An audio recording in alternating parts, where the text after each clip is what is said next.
करुणा सिंधु बंधु जन जन के, सिद्धि सदन सेवक सुखदायक। कृष्ण स्वरूप अनूप रूपति, विघ्न विदारण बोध विधायक। सिद्धि बुद्धि सेवित सुषमा निधि, नीति प्रीति पालक वरदायक। जय श्री। आप सभी को श्री गणेश जी के जन्म उत्सव की बहुत बहुत शुभकामनाएं। मंगल मूर्ति श्री गणेश की पूजा केवल पंचदेवों में ही सबसे पहले नहीं होती, बल्कि 33 कोटि देवों के अर्चन में श्री गणेश जी अग्र पूज्य हैं। श्री गणेश की अग्र पूजा हो भी क्यों ना, माता पार्वती के पुण्य कुरत के कारण साक्षात गोलोकनाथ भगवान श्री कृष्ण ही पार्वती के पुत्र के रूप में अवतीर्ण हुए थे। अतः श्री कृष्ण और गणेश जी दोनों एक ही तत्व हैं। पर ब्रह्म परमात्मा श्री कृष्ण के अतिरिक्त संसार में किसी वस्तु का अस्तित्व नहीं है। भगवान ने स्वयं कहा है, मेरे सिवा जगत में किसी भी वस्तु की सत्ता नहीं है। सूत में गूंथी हुई माला के मणियों की तरह सभी वस्तुएं मुझ में गूंथी हुई हैं। मनुष्य अपनी श्रद्धा के अनुसार मेरे जिस स्वरूप की उपासना करता है, उसी स्वरूप में उसकी श्रद्धा को मैं बढ़ा देता हूँ और वह अपनी श्रद्धा के अनुसार मेरे द्वारा विहित फल को प्राप्त करता है। भगवान श्री कृष्ण ही गणेश के रूप में आविर्भूत हुए हैं। इस संबंध में ब्रह्म वैवर्त पुराण के गणपति खंड में एक सुंदर कथा है। जैसे भगवान श्री कृष्ण अनादि हैं, वैसे ही जगन्माता दुर्गा प्रकृति स्वरूपा है। पर्वतराज हिमालय की पुत्री के रूप में प्रकट होने के कारण इनका नाम पार्वती हुआ। पर्वतराज हिमालय ने अपनी पुत्री का दाम्पत्य संबंध परब्रह्म के अंश रूप भगवान शंकर के साथ स्थापित किया। विवाह के बहुत दिन बीत जाने पर भी पार्वती जी को जब कोई संतान नहीं हुई तो उन्होंने भगवान शंकर को अपना दुख बतलाया। भगवान शंकर द्वारा पार्वती जी को पुण्य व्रत के लिए प्रेरित किया गया। भगवान शंकर ने पार्वती जी से कहा, मैं तुमको एक उपाय बतलाता हूँ, क्योंकि तीनों लोकों में उपाय से ही कार्य में सफलता प्राप्त होती है। भगवान श्री कृष्ण की आराधना करके पुण्यक नामक व्रत का 1 वर्ष तक पालन करो।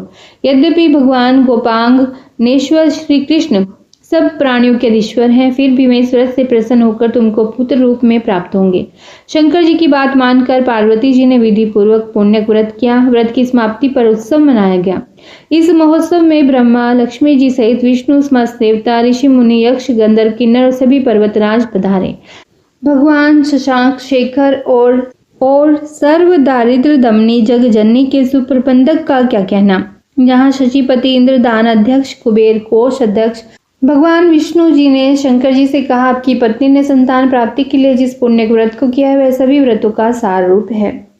और सूर्य, शिव, नारायण आदि की दीर्घ काल तक उपासना करने के बाद ही मनुष्य कृष्ण भक्ति को पाता है। कृष्ण व्रत और कृष्ण मंत्र संपूर्ण कामनाओं के फल के प्रदाता है। चिरकाल तक श्री कृष्ण की सेवा करने से भक्त श्री कृष्ण तुल्य हो जाता है। पुण्य व्रत के प्रभाव से स्वयं परब्रह्मा गोलोकनाथ श्री कृष्ण पार्वती के अंक में क्रीड़ा करेंगे। वे स्वयं समस्त देवगणों के ईश्वर हैं, इसीलिए त्रिलोकी में गणेश नाम से जाने जाएंगे। क्योंकि पुण्य व्रत में इन्हें तरह तरह के पकवान समर्पित किए जाएंगे, जिन्हें खाकर उनका उदर लंबा हो जाएगा, अतः वे लंबोदर कहलाएंगे। इनके स्मरण मात्र से जगत के विघ्नों का नाश हो जाता है, इस कारण इनका नाम विघ्न निघन भी होगा। शनि की दृष्टि पड़ने से सिर कट जाने से पुनः हाथी का सिर जोड़ा जाएगा, इस कारण उन्हें गजानन कहा जाएगा। परशुराम के फरसे से जब इनका एक दांत टूट जाएगा तब एक दंत कहलाएंगे। ये जगत के पूज्य होंगे और मेरे वरदान से उनकी सबसे पहले पूजा होगी। भगवान विष्णु की बात सुनकर पार्वती जी ने पूरे विधान के साथ उस व्रत को पूर्ण किया और ब्राह्मणों को खूब दक्षिणा दी। अंत में पार्वती जी ने पुरोहित सनत कुमार जी से कहा, मैं आपको मुंह मांगी दक्षिणा दूंगी। सनत कुमार ने पार्वती जी से कहा, मैं दक्षिणा में भगवान शंकर को चाहता हूँ, कृपया आप मुझे उन्हें दीजिए। अन्य विनाशी पदार्थों को लेकर मैं क्या करूँगा। भगवान श्री कृष्ण की योग माया से पार्वती जी की बुद्धि मोहित हो गई और यह ऐसी निष्ठुर वाणी सुनकर वे मूर्छित होकर गिर गई। भगवान विष्णु जी ने पार्वती को समझाते हुए कहा, दक्षिणा देने से धर्म कर्म का फल और यश मिलता है। दक्षिणा रहित देव कार्य, पितर कार्य और नित्य नियम आदि निष्फल हो जाते हैं। ब्राह्मणों को संकल्प की हुई दक्षिणा उसी समय नहीं देने से वह बढ़कर कई गुना हो जाती है। अतः तुम पुरोहित की मांगी हुई दक्षिणा दे दो। हम लोगों के यहाँ रहते तुम्हारा अकल्याण संभव नहीं। पार्वती जी ने कहा, जिस कर्म में पति की ही दक्षिणा दी जाती है उस कर्म से मुझे क्या लाभ। पतिव्रताओं के लिए पति 100 पुत्रों के समान होता है। यदि व्रत में पति को ही दे देना है तो उस व्रत के फलस्वरूप पुत्र से क्या सिद्ध होगा। माना कि पुत्र पति का वंश होता है, किंतु उसका एकमात्र मूल तो पति ही है। यदि मूलधन ही नष्ट हो जाए तो सारा व्यापार ही निष्फल हो जाएगा। भगवान विष्णु ने कहा, शिवे, तुम शिव को दक्षिणा रूप में देकर अपना व्रत पूर्ण करो, फिर उचित मूल्य देकर अपने पति को वापस पा लेना। पार्वती जी ने हवन की पूर्ण आहुति करके अपने जीवन धन भगवान शिव को दक्षिणा रूप में सनत कुमार जी को दे दिया। पुरोहित सनत कुमार जी जैसे ही महादेव जी को लेकर चलने लगे, पार्वती जी को बहुत दुख हुआ। भगवान नारायण के समझाने पर पार्वती जी ने सनत कुमार से कहा, एक गऊ का मूल्य मेरे स्वामी के समान है। मैं आपको 1 लाख गाय देती हूँ। कृपया मेरे पति को लौटाकर आप 1 लाख गायों को ग्रहण कीजिए। परंतु पुरोहित सनत कुमार जी ने कहा, आपने मुझे अमूल्य रतन दक्षिणा में दिया है, फिर मैं उसके बदले 1 लाख गऊ कैसे ले सकता हूँ? इन गायों को लेकर तो मैं और भी झंझट में फंस जाऊंगा। पार्वती जी सोचने लगी, मैंने कैसी मूर्खता की। पुत्र के लिए 1 वर्ष तक पुण्य व्रत करने में इतना कष्ट भोगा, फल क्या मिला? पुत्र तो मिला ही नहीं, पति को भी खो बैठी। अब पति के बिना पुत्र कैसे होगा? इसी बीच सभी देवताओं और पार्वती जी ने आकाश से उतरते हुए एक तेज पुंज को देखा। उस तेज पुंज को देखकर सभी की आंखें मूंद गईं, किंतु पार्वती जी ने उसे तेज पुंज में पीतांबरधारी भगवान श्री कृष्ण को देखा। हे कृष्ण, आप तो मुझको जानते हैं, पार्वती माता ने उनकी स्तुति करते हुए कहा, परंतु मैं आपको जानने में समर्थ नहीं हूँ। केवल मैं ही नहीं बल्कि वेद को जानने वाले अथवा स्वयं वेद के निर्माता भी आपको जानने में समर्थ नहीं है। मैं पुत्र के अभाव से दुखी हूँ, अतः आपके समान ही पुत्र चाहती हूँ। इस व्रत में अपने ही पति की दक्षिणा दी जाती है, अतः यह सब समझकर आप मुझ पर दया करें। पार्वती जी की स्तुति सुनकर श्री कृष्ण जी ने उनको अपने स्वरूप के दर्शन कराए। नवीन मेघ के समान श्याम शरीर पर अद्भुत पीतांबर रत्न आभूषणों से अलंकृत, कर कमलों में मुरली, ललाट पर चंदन की खोर और मस्तक पर मन को मोहित करने वाला सुंदर मयूर पीछ। इस अनुपम सौंदर्य की कहीं तुलना नहीं थी। भगवान श्री कृष्ण पार्वती जी को अभिष्ट सिद्धि का वरदान देकर अंतर्ध्यान हो गए। भगवान शंकर और पार्वती जी अपने आश्रम पर विश्राम कर रहे थे। उसी समय किसी ने उनका द्वार खटखटाया और पुकारा, जगत पिता महादेव, जगन माता पार्वती, उठिए। मैंने 7 रात्रि को उपवास किया है, इसलिए मैं बहुत भूखा हूँ। मुझे भोजन देकर के मेरी रक्षा कीजिए। पार्वती जी ने देखा कि एक अत्यंत वृद्ध दुर्लभ ब्राह्मण फटे और मैले कपड़े पहने उनसे कह रहा है कि मैं 7 रात तक चलने वाले व्रत के कारण भूख से व्याकुल हूँ। आपके पुण्य व्रत के मौसम में बहुत तरह के दुर्लभ पकवान ब्राह्मणों को खिलाए हैं। मुझे आप दूध, रबड़ी, तिल गुड़ के लड्डू, पूड़ी, पुआ, मेवा, मिष्ठान, अगहनी का भात और खूब सारे ऋतु अनुकूल फल और तांबुल इतना खिलाओ जिससे मेरी पीठ से सटा मेरा पेट बाहर निकल आए, मेरी सुंदर तोंद हो जाए और मैं लंबोदर हो जाऊं। समस्त कर्मों का फल प्रदान करने वाली माता, आप नित्य स्वरूपा होकर भी लोक शिक्षा के लिए पूजा और तप करती हैं। प्रत्येक कल्प में गोलोकवासी श्री कृष्ण गणेश के रूप में आपकी गोद में क्रीड़ा करेंगे।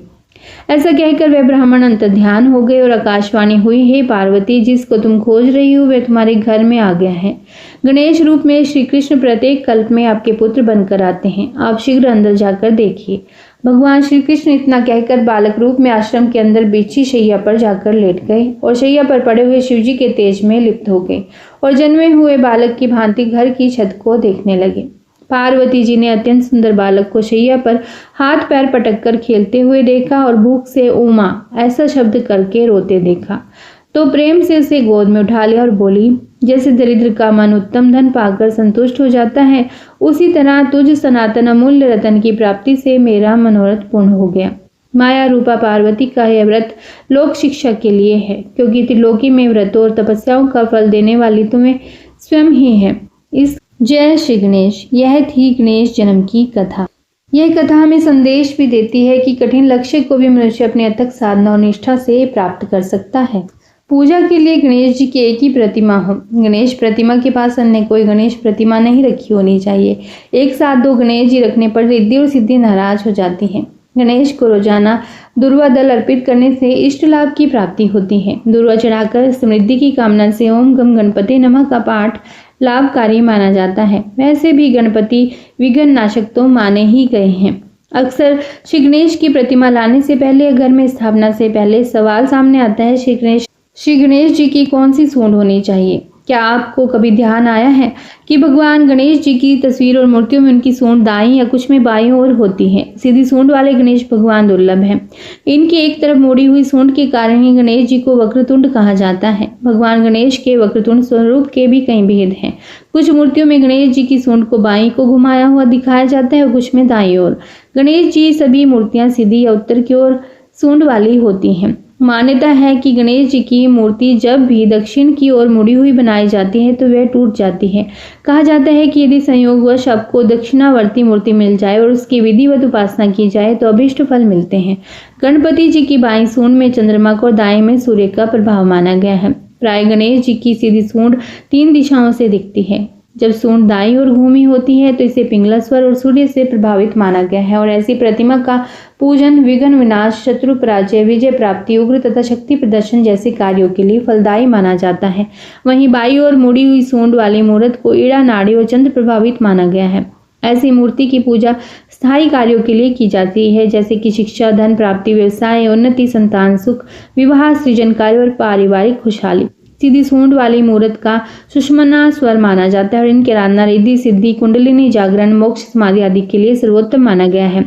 संत समाज ऐसी मूर्ति की आराधना करते हैं। सिद्धि विनायक मंदिर में दाईं ओर सूंड वाली मूर्त है, इसीलिए इस मंदिर की आस्था और आय आज शिखर पर है। कुछ विद्वानों का मानना है कि दाईं ओर घूमी सूंड के गणेश जी शुभ होते हैं और कुछ का मानना है कि बाईं ओर घूमी हुई सूंड वाले गणेश जी शुभ फल प्रदान करते हैं। हालांकि कुछ विद्वान दोनों ही प्रकार की सूंड वाले गणेश जी का अलग अलग महत्व बताते हैं। गौरी नंदन गजानना, गिरजा नंदन निरंजना, पार्वती नंदन शुभानना, शुभानना शुभानहा, पाहि प्रभु माम पाहि प्रसन्ना। अर्थात हे देवी गौरी के प्रिय पुत्र, हाथी का सामना करने वाली देवी गिरिजा के पुत्र जो शुद्ध और बेदाग हैं, माँ पार्वती के पुत्र जिनके मन भावन चेहरे वाले हैं, जो शुभता प्रदान करते हैं, हे प्रभु हम पर अपनी कृपा करें। जय श्री गणेश। श्री गणेश जन्मोत्सव की हार्दिक शुभकामनाएं।